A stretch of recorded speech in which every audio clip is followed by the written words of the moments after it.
licensure examination for criminologists with an average of 81.35.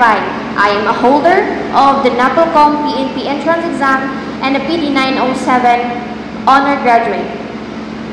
I have always appreciated and admired those who put their lives on the line just to protect the community.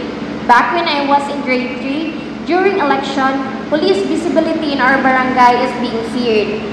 But there are two specific police officers who approached and instilled in our mind that they are there just to protect us. From that moment, I've always admired men in uniform. That's why I took a Bachelor of Science in Criminology as my stepping stone in my urge to public service.